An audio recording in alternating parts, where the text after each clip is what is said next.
So here I'm told that Marla buys some bags of buttons. There are either 19, 20, 21 or 22 buttons in each bag. And we're given a table which gives us some information about the number of buttons in each bag.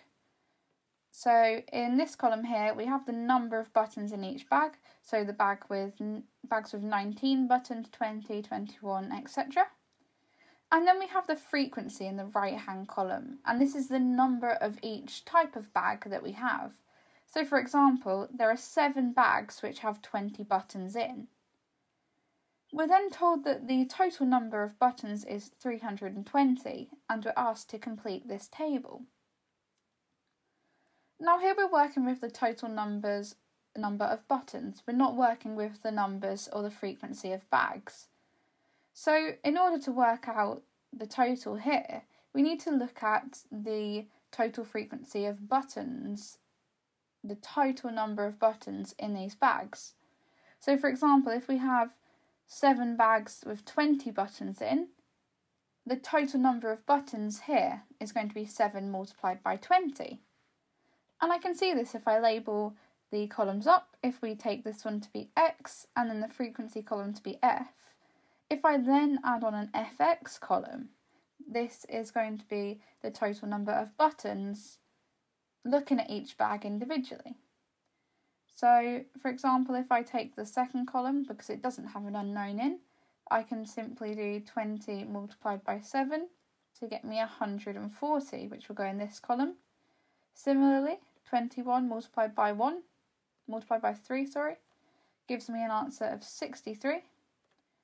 And then finally, 22 multiplied by 1, that just gives me 22. Now here, I'm missing this value in this column here because I don't have a frequency for the number of bags that have 19 buttons in. However, I do know that this f of x column, so the total number of buttons, is going to sum to 320. So if I take 320, subtract 140, subtract 63, subtract 22, then I'm going to be left with A, as all of these have to sum to 320. So in this instance, A is going to be 95. So there are 95 buttons basically represented in this row of the table. And if there are 19 buttons in each bag, we can take this 95 buttons and divide it by 19 in order to get the number of bags that have 19 buttons in, and that gives us an answer here of 5. 5 bags have 19 buttons in, and I can fill in the table with the answer of 5. Now, as for how the marks are awarded here, we get the first mark for starting the process, so basically working out the f of x column for 2 of the different rows. And then the second mark is going to be for completing the process to find the missing frequency.